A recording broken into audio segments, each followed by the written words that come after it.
નમસ્તે. તમારું નામ શું છે માડી? આમનું નામ કંકુબેન છે, ગામ ભડવાણા, તાલુકો કયો લાગે તમને? લખતર તાલુકો, જિલ્લો સુરનગર. પોતે ભરવાડ છે અને આ એમનું ઘર છે. આ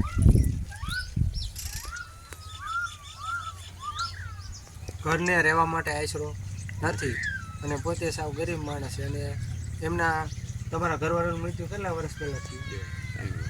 3 વર્ષ જેવું થયું. એમના ઘરવાળા મરી ગયેલ છે અને ઘરમાં કોઈ કમાવનાર વ્યક્તિ નથી.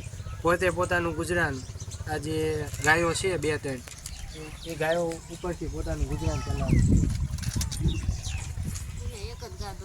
અને એક ગા દૂધણી છે અને ગરીબી આંટો લઈ જાય છે. અને અમને જાણ થતાં મારુતિ યુવક મંડળ દ્વારા કે અમને આર્થિક પરિસ્થિતિ નબળી છે, તે માટે આ મારુતિ યુવક મંડળ દ્વારા એમ 1 મહિનાની રાશન કીટ આપવામાં આવે છે. ભગવાન હાથ બહારું કરે, ભગવાનની દયા થશે.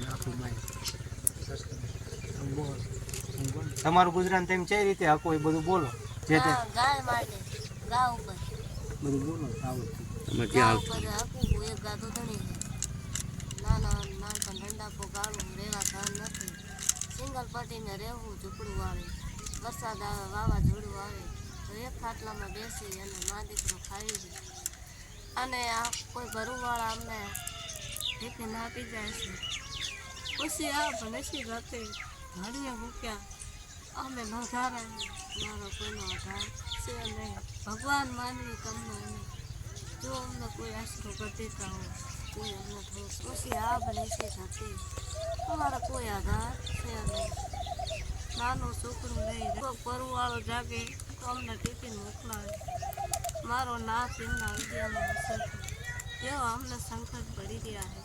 તો અમે તમને ભગવાન માની અમને કોઈ આશરો કરી દેતા હોય. આ છોકરો છે, આ છોકરો છે એ ગાયું ચારવા જાય છે. નિશાળે જતો નથી કારણ કે ઘરની પરિસ્થિતિ બહુ નબળી છે. જો નિશાળે જાય તો ગાયું ચારવા કોણ જાય? તો ઘરનું ગુજરાન કઈ રીતે ચલાવે?